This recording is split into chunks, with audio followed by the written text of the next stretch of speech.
Okay, so this video is on subtracting and multiplying and dividing positive and negative mixed numbers and fractions. So the problem that I'm going to start with is 6 7/8 minus 10 1/2.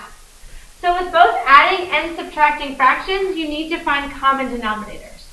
A really important thing in 6th grade is that when you are subtracting fractions, that the one with the higher absolute value goes on top. Well, if I look at our problem, there's a positive number and a negative number, which means subtract. I'm going to rewrite it off to the side, and I'm going to put the one with the higher absolute value on top. That step is really important that you rewrite it. If you're going to rewrite them horizontally, just make sure that 10 1/2 is in the front. Okay, so now that I have my problem written, I'm going to go ahead and find common denominators. Just kidding.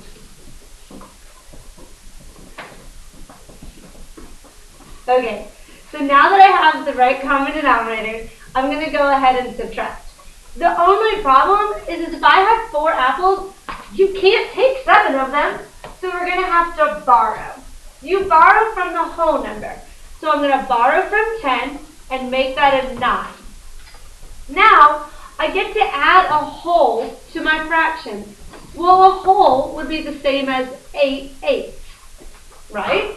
So that would equal 12/8. A shortcut that I like to use is 8 plus 4 is 12. And that will always work when you're regrouping or borrowing. So now I have 12/8 minus 7/8, which is going to give me 5/8. And now I can't forget about my whole numbers. 9 minus 6 is 3. And always go back and look to see if your answer is going to be positive or negative. If I have 6 and I'm subtracting 10, my answer is going to be negative. So my answer is negative 3 and 5/8. Okay, here's the next one. The next one's on multiplying mixed numbers. So I have negative 4 2/3 times positive 2 1/4. Don't let the negatives and positives mess you up. Like, it's the exact same rules you've always been doing. To multiply or divide fractions, you have to change them to improper. To change them to improper, you multiply the whole number in the denominator, and then you add it to the numerator. Okay. When multiplying fractions, at this step, you have 2 options.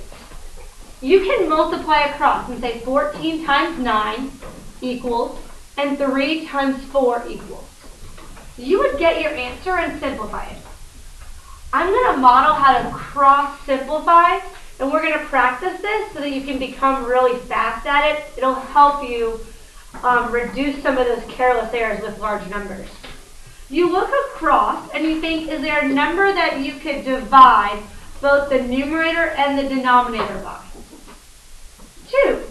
So I'm going to divide the numerator by 2, and I'm going to divide the denominator by 2.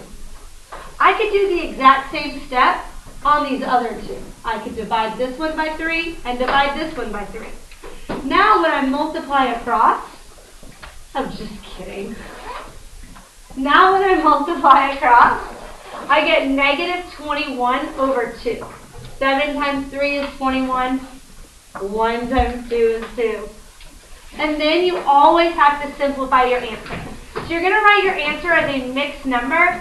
2 goes into 21 10 whole times with 1/2 left over. And a negative times a positive is going to be a negative number. Now the last type of question that we're going to go over is dividing mixed numbers. To divide mixed numbers, you have to change it to improper. So that's going to be the first step that I do. Then you never divide by a fraction. Instead, you keep, change to multiplication, and flip the second number. Now again, I'm going to cross simplify. 44 over 5 equals 8 and 4/5. I always go back and I double check to see if it's positive or negative. And I got positive 8 4/5.